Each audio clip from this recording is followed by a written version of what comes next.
Hi folks, and welcome back to the allotment in March. I've been making some fantastic progress this week, so today I'm going to show you around, show you what I've been up to, show you what's finished. Oh, up there, very exciting.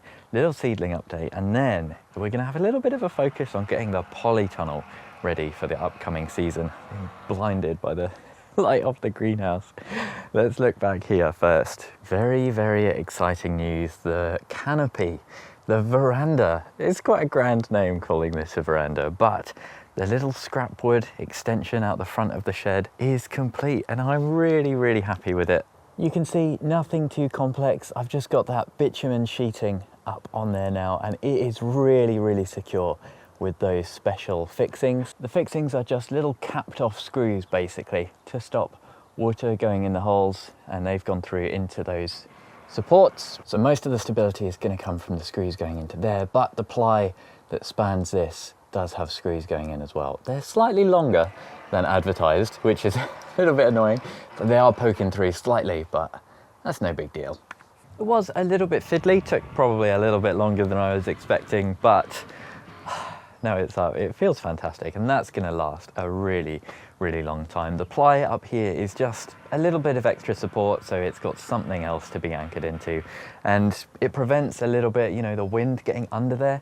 If we get a stormy condition and the wind was to get under there, it might kind of lift them off a little bit. That's what that miming is. There is still a few finishing touches to do. I need to level out these slabs a little bit and get some more of this shingle laid. You can see I've just started doing that on the weed membrane there, and you can see it's already becoming a compost store. So this is all my well-rotted manure. I've got this as well, which is it's a little ugly, but this is what the roofing sheets came in, and it's actually a really nice bit of waterproof material. So just having that against the pallet there stops a little bit more rain blowing in. And obviously these might get a little bit wet, you know, they might get a bit of drizzle, but they're mostly in the dry, which is really what I wanted this for. And of course, it's really, really nice to just stand out here with a cup of tea in the dry. I've really taken to leaning against this post. Really, really satisfying. Let me show you inside as well. Lots going on in here. It's a little chaotic. Everything has been moved and shifted around. We've now got lots of timber stacked up nicely on the shelves. This isn't the planned long-term storage. A lot of this timber will go outside under the new canopy, but we're still in building mode, so I'm still using lots of this at the moment. And the main thing that I'm working on now is replacing this little decorator's table with something more permanent, and that's what this is. This is the start of a little shelf frame. I don't know what to call it. It's not a desk. What's it called? A worktop. That's what it's going to be. Basically, I'm going to plyboard the top of this. Needs a few more supports, but it's looking pretty robust. It'll have a few legs. This support at the back just spans, goes into these, so the plyboard will just rest on there really nicely. And then the idea is to kind of carry this round. I've got another support that's going to come up here. We're just going to have a tiny little thin shelf. It will look something like this. That's just resting. It's obviously not level. But this, I think the idea is basically I'll just have a little, maybe like a little stool, and this will be somewhere I can sit and just rest. A few more things, a little bit of extra storage, and somewhere to rest my tea as I look out the window, especially when it's raining. I've been enjoying outfitting the shed so much. I found some really cheap plyboard offcuts on Facebook Marketplace as well. I'm going to go and collect those this evening. It's like £3 for some pretty chunky, I'll only need 2, which has saved me quite a lot of money. 15mm ply, it will do fine so long as it's supported adequately, and it's really coming along very nicely. At the back, the gutter, this is very, very temporary, but it does mean if it's going to rain, we've got some water storage collection, just using a wheelie bin for now. The reason I haven't kind of permanented in a lot of stuff around the shed is because I'm still yet to paint it. So I don't want to have loads of stuff up against it that I've got to then move to paint, and that's why currently this is so far away, so I can get in there nice and easy with the paintbrush. Now the shed is close to ready for painting. Just now I chucked a little bit of water on here to see, is it beading? Is it kind of being absorbed into the wood? You can see up here, it is starting to be absorbed into the wood, which means this is dried. It's pressure treated, so when it first arrives, they say let it dry before you start painting it, because wet wood won't actually really accept treatment, or the paint, it won't absorb into the surface, you know. I'm pretty close to painting it. I've got some Ronseal stuff in the shed. I was umming, should I go for a fancier like wood preservative? But I think normal shed paint will be okay. And the main thing that's stopping me at the moment is still very, very cold. It's a gorgeous day today, absolutely beautiful, but it's minus -1 tonight, and we've got a lot of frosty temperatures, which means it might not take properly, it might not dry if I'm working into the evening on this. So maybe just a few more weeks until we paint it and get that all finalised. But good progress, isn't it? There's always work to be done though, and this needs a lot of clearing. There's a lot of stuff here for the skip, and I definitely want to get slabs for all of this area soon. This is a real eyesore, but something I'm just trying not to worry about too much. You know, do what you can when you can. I had my lovely first harvest of purple sprouting broccoli off these plants the other day, but the rest have been very slow. There's 4 plants in here, 1, 2, 3, 4, and these guys aren't quite flowering yet. Normally mid-February I start harvesting these. We've got a few little ones just starting in there on that 3rd plant, but interestingly slow this year. I think probably where it's in the shade of the shed, it's probably slowed them down quite a lot. But elsewhere, everything is starting to wake up. Spring is springing, and thankfully, these beds that have been topped with the mushroom compost and the topsoil, they're looking really good. They're pretty much weed free. We've got some nice verbena in here from last season. I could do with a little trim, tidy it up a little bit, but barely a weed in sight, which is so fantastic, because across the rest of the plot where there's more soil in the beds, the weeds are springing to life. Now the weeds and everything are springing to life, but what about the seedlings? We can't do an update video without a seedling update. And it's still pretty slow. I've seen a few other people this season starting with some spotty germination. It's still, you know, real temperature fluctuations, and a lot of these seeds I did were kind of like a last hurrah. Just chuck a load in, probably not going to get much. But I have been busy. I have been sowing lots more. Some things in the polytunnel that I'll show you, but I've started my first kind of lettuce and beetroot trays up here. This was just a few days ago, so no germination on here yet, but that is to be expected. The one thing I'm kind of slightly concerned about, no onions yet. These have now been properly watered. They weren't watered when I first sowed them, so that's the reason that they are so slow, considering it's been a few weeks. I'm hoping these come up within the next week or so. And no pea germination either. Now this was self-saved seed, so I'm wondering if maybe they weren't viable, but these have had plenty of time, plenty of moisture. They should be up and going. The leeks are just starting though, which is really nice. I love leek seedlings, they're absolutely gorgeous. And down here I've just started off a tray of sweet potatoes as well. It's still kind of chilly for these guys, and they're not in the best condition. These are kind of like all the little runty ones from last year that I thought I'll save. I'll see if we get some slips from them, but they do need it really warm before they start rooting and setting out slips, but we'll see.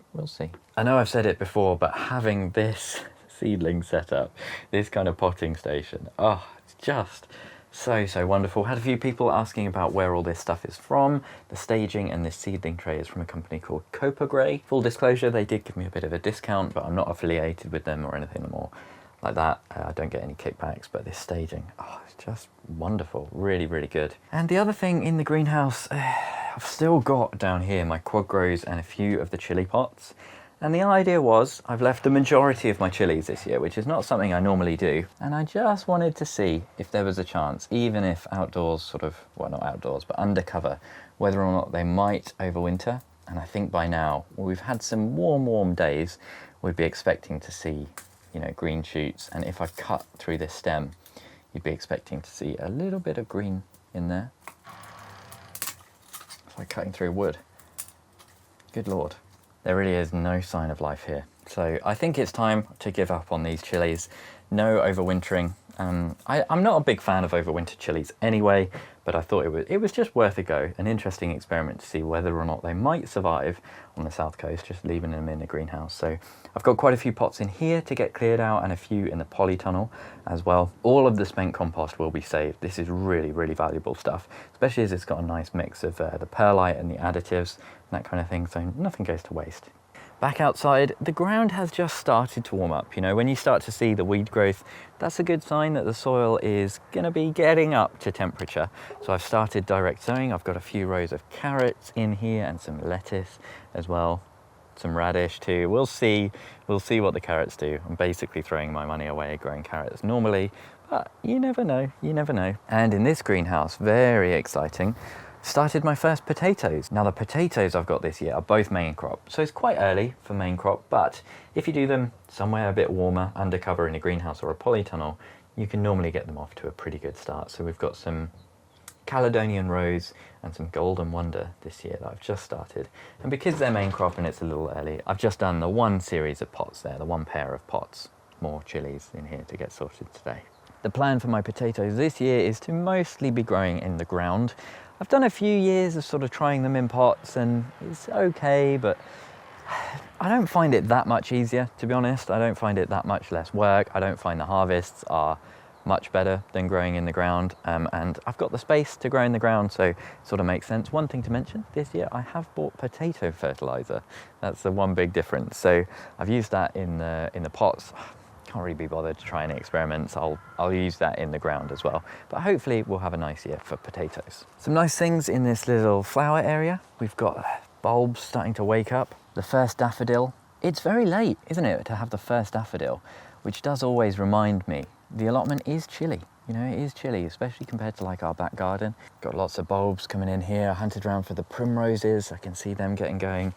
Hopefully we'll have the snakehead fritillary come up again this year, and there's lots of other things that I've kind of planted, some meadow clary, a few other things I can't remember the name of. Hopefully they come back. Lots more vetches in here starting, I can already see. Down here, just kind of in August, September, I planted a few oxeye daisies. They've overwintered quite nicely. I've dotted these around a few places. It's just exciting. It's just nice to see. There's all sorts of bulbs coming up in that little bed over there. I'm not sure what. I have moved the garlic out of the polytunnel now as well. This is all looking really, really healthy. I gave it a good watering the other day.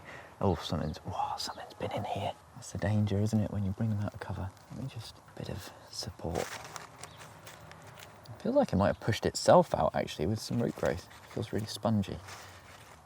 But yes, look at that, healthy, healthy garlic. We've got the elephant garlic over here, looking magnificent and fat, really, really good. And behind those you can see a little bit of this growth starting. This is mostly soil in this raised bed. They look like garlic that have popped up somehow, some rogue garlic, but the real weed growth is kind of at the back of the plot. Oh, these look amazing. These two completely weed free. Oh, what's that actually? Not completely weed free. Got a little bit of sorrel in here. It's good to get your fingers in the soil and sort of start to get a feel for how warm it is. Raised beds warm up a lot quicker than other beds, and this is still quite cold to the touch. So it's still early in the season, but I've got some more carrots sowed here under a little block. Just keep it nice and moist. I'm not sure how well they're going to go because they're quite high up in this fresh mulch, this manure and mushroom compost. We've got this barrel on here as well to start to force some of the rhubarb. No. I'm not sure if it's going to work too well actually. The blue barrel might let in a bit of light, but we'll see. It's not covering it completely, but it would be nice to get some forced rhubarb from here because I did that 2 years ago and it was absolutely wonderful. The asparagus bed, completely quiet. I was getting a little bit worried. I was like, oh, there's no sign of the asparagus crowns waking up. Have I killed it? Talking to Jessie from Plot Days Heaven, and she said, no, don't worry. You got a little while yet till these start to wake up, which is very reassuring. But yes, this is what we were heading towards. The weeds, look at the weed growth. So it's a good sign. I mean, obviously weeds bad, not great, but a very good sign that the soil is starting to warm up and things are starting to wake up. Oh, I took an absolutely gorgeous harvest yesterday. Just a few of these leeks, which I'm really lucky about. Touch wood. I don't tend to get too bad on the rust or the allium leaf miner. There is just a little bit, and I tend to get a rust a bit later in the season. But generally on the stems, I won't have those telltale brown marks where the larvae kind of bury into the stem and start eating away. Some of them are much bigger than others. That's a little dinky one. But some of them really good size this year, so very, very, very happy with that. There's spring onions too, taking some harvests of these, and a little volunteer red salad bowl lettuce. Has somehow made it through the winter. It just started putting on really nice growth. So I've been taking a few first harvests, you know, the purple sprouting broccoli, the salads, the leeks, some parsley from in the tunnel. Really, really happy. This is going to be one of my main tasks today, getting this tunnel cleaned up. On this north-facing side, it's got some real build-up of kind of green and grime. Not sure how well it comes across on camera, but hopefully we'll get that clean today. There is a few bits to get ready inside the tunnel as well, but mainly I want to show you everything I've done because I have been very, very busy in here. First thing, the floating shelf is back. I absolutely love this thing. And underneath, I've started work on clearing all of this up. We've got the timber moved to the back. My silver grow, that's going to be ready for the vertical planters. This is where all the manure was stored. This is the water butt. I want to turn this water butt basically into the autopot reservoir for later this year. So replacing this little black bin situation, which is good, but when you hook up more and more autopots, you do need to kind of upgrade your water storage. So you don't have to water it as much. Gives you a bit more peace of mind. Seedlings looking really good though. We've got some nice brassica seeds. I've moved these into the tunnel just because this time of year, I think the tunnel is a little bit cooler. We've got the permanent ventilation in here, whereas the greenhouse can get a little bit more peaky. Just yesterday, I sowed a massive tray of sweet peas. They should be lovely for the frame later this year. In the deep cells, we've got some nice alderman peas. I think these are alderman. I think these are the ones I saved last year, and they were really, really fantastic. The sweet peas, I should say, they're just in the, they are the deeper tray, but they're the slightly smaller one, because these can pretty much go out as soon as they've started germinating. They've got a leaf or two, and we've got the gutter as well. My favorite. The peas are in here as well. Once again, the alderman saved seed. I really hope that isn't dud seed, otherwise I've got a lot that is going to need replacing. But nice to have a guttering job that's slightly more simple than actually putting this on the shed. That was the last video. If you want to see me shouting and getting frustrated at inanimate objects, there's that one. We've got some more chili pots over here to empty today and get that spent compost harvested. We've got some sad plants. This very, very sad lettuce. Probably time for you to come out of the polytunnel. The hot compost that I put on here is looking okay. Not full of weeds or anything nasty like that, which is very good. I brought the green stalk in here, which is great. It means I've got more space in the greenhouse now for the seedlings. And I have seen another bargain on Facebook Marketplace. I saw a self-watering planter similar to the green stalk, but one of those discount ones, you know, like it's a bit of a green stalk rip-off, to be honest. I think they retail for about £60, but someone's selling one around the corner for 20 quid. And I thought, let's try it. I want to compare basically the green stalk with a cheaper alternative. And I think it's one of those things, I'm going to spend 20 quid on something that I'm going to hate. I'm going to regret kind of chucking my money away. But I thought it would be a useful kind of demonstration. Hopefully this weekend I'll get them both set up, and we can see what they're like to get set up, if there's any big differences, and then see how they go throughout the season. Behind the green stalk, the parsley. What a winner! I put 3 parsley plants, maybe I think there might be 6 in here actually, just in the ground, sort of September time in the tunnel, just to see what it would do. I didn't have too much hope, but look at it. It's really, really nice. Now that the weather's picking up, it's really exploded into growth as well. So there are lots and lots of parsley garnishes at home, but so nice to have. Now this season, I've made a few changes. I'm trying to make my life a little bit more balanced. So you might have noticed many fewer videos. Normally this time of year, the season starts to pick up and the videos start flowing. You know, I like to get 3, maybe 4 out a week if I can. This year, I'm really trying to chill out on the videos because it slows everything down on the allotment more than you expect, more than I expect as well. So after work, I'm coming up, getting stuck in, getting lots done. I'm feeling really, really productive, but I'm just not worried about filming it too much. That does mean the start of these videos, normally there's a lot of updates to go through, and I surprise myself. I'm like, oh, there's more to show you.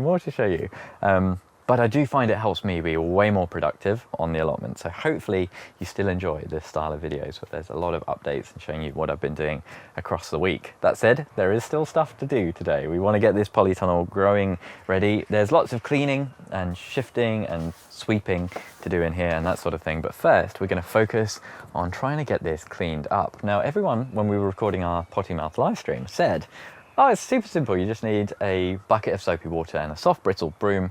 Get that on there, it will come right off, all this kind of green algae. Don't trust you, it's never that simple, but let's give it a go, shall we? So, we've got some soapy water and a soft bristle brush. I don't trust it, but it smells nice. Let's see how it does. You know what? That's not bad. That is not bad. Oh, you can see how grimy it is. It's also interesting how it's quite flexible now, this plastic. When I first put it on, very, very taut, but now it's had a summer or two. No, just one, isn't it? One summer. Yeah, all this green algae growth as well after just one summer. You've got to keep on top of this. But the heat of the summer does make it more flexible. This will obviously need a good rinse as well, but pretty happy with this. One of the situations where, in fact, everyone in the comments was correct. Oh, this is satisfying. I thought this was going to be a horrible job. This is so satisfying. Oh, yes.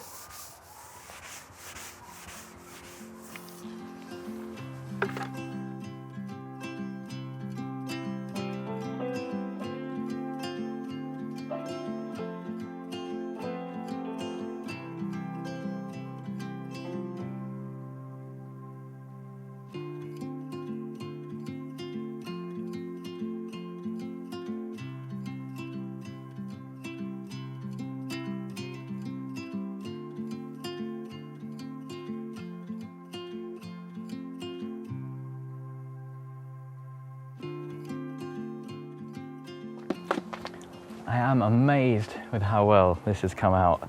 One of the gross things about polytunnels though, around the doors, you pretty much always get this little pool of water.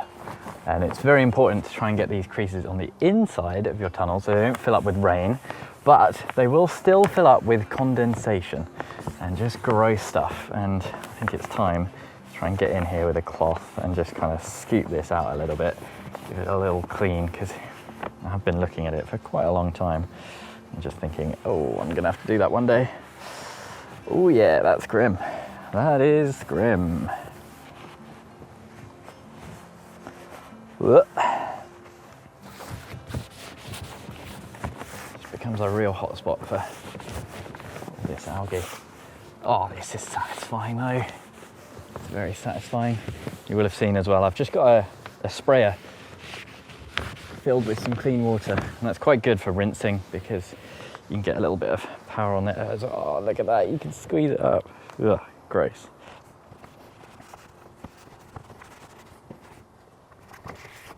So much slug and snail poo in here as well. It's a real hot spot for pests because it's so moist. Nice for them. Probably not my favourite job that I've ever done in here. Wow. Kind of wish I had a sponge.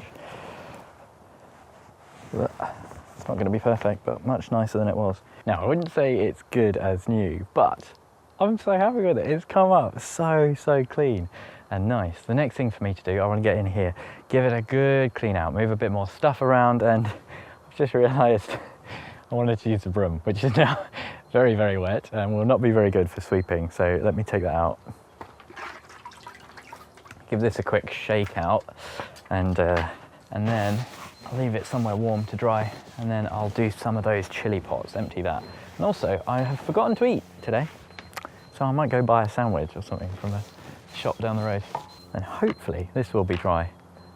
Doesn't look too gross actually, and I can give the polytunnel a proper kind of spring clean and get it properly ready for the upcoming season. This is satisfying, you know.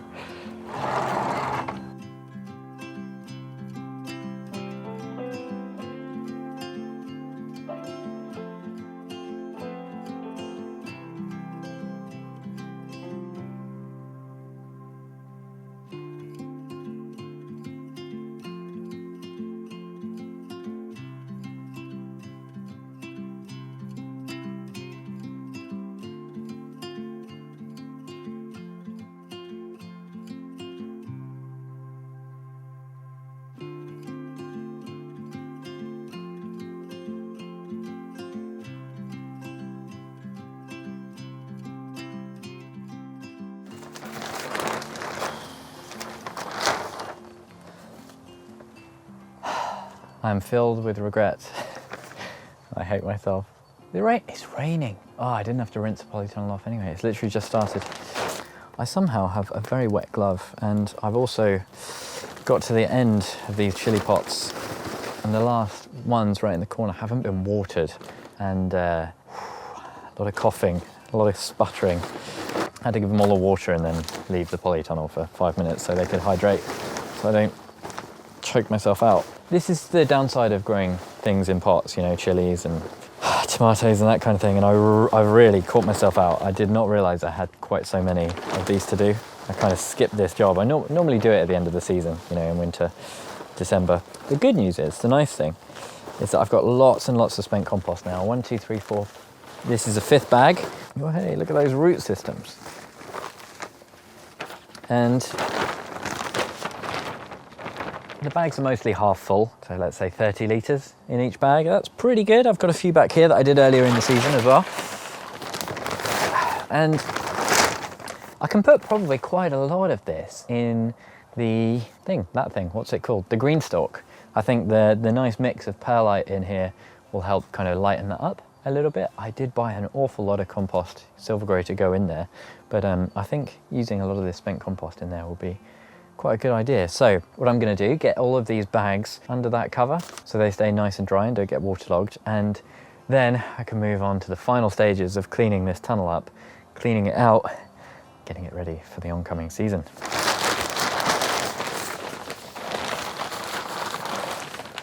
Lots of pots to sort through as well, give them a little quick scrub and store those in the right place in the greenhouse.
I was wondering why it was quite so dusty in the corners, and it seems like the bricks I put in have fallen over time, and actually that is just the bed actually kind of falling out underneath. So not much I could do about that. It will just be a bit dusty in the corner there, but goodness me, I cannot believe what a difference that has made. I had not realised how just dirty and dusty, how much soil there was on this path and just everywhere, really. It looks so much better, doesn't it? It is probably the dustiest thing I've ever experienced in my life. I could barely breathe. Seagulls are laughing at me. This definitely one of the most satisfying things I've ever done. It looks so good in here now. I'm looking at it on the camera wow. I would really love to replace this vinyl flooring at some point, which I've used as a weed membrane. It's pretty gross. It should be white, but I kind of thought it might get dirty quite quick, but it has gotten quite disgusting quite quickly. I just need to spray this down again so I could actually breathe in here and talk. Excuse me.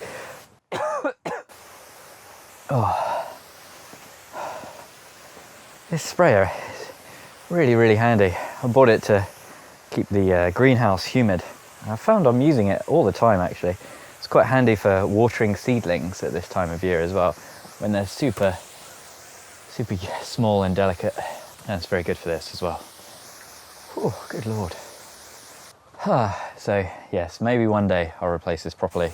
I do have black weed membrane in the shed, so maybe one for next year. I've already got far too many projects on at the moment, so not for this year, I don't think. It does do its job as a weed membrane for now, so I'm happy enough to leave it for another season. Stop, JB. Very satisfying once you start. Stop it. Put the sprayer down. Oh, it's coming up kind of nice in places. Stop. It's looking so much brighter in here. The tunnel is so clean, it's so light. We can see the floor. Again, there is now a muddy puddle in here. Don't look at that. One of the things I've done that's made the biggest difference in here is just shifting all of the timber. There's so much timber in here left over from the raised bed builds that has just been in the way for so long, and just even getting that to the edge is very satisfying. I do eventually want to have all my auto pots out here, of course. If you're intrigued by auto pots, I'll link some videos in the description. Great time to be buying them, and I do have a discount code, so do get on that. They're so good. I can't wait to get my auto pots set up. So when it's time for that, I will probably need to find a new home for that timber again, but you know, such is life. I'm feeling so good about this. All the chilies are gone. The next thing really is building up this green stalk planter just down there, and the cheap one that I'm going to collect tomorrow. I think the idea is a great place for the green stalk planters on the south side of the tunnel is probably going to be on this weed membrane, and I'm hoping there will be enough room at the bottom here. I'll have to sort of plot out the auto pots. I also think that it might be quite tall, so if it's touching here, that's obviously going to be an issue. It's still quite early to be planting up the green stalk, so I just want to kind of get it ready, get it set up so that I can start planting into it in probably a few weeks from now. The main thing I want to get in there, definitely strawberries, but the possibilities are endless. There's going to be a lot of growing space in that vertical planter.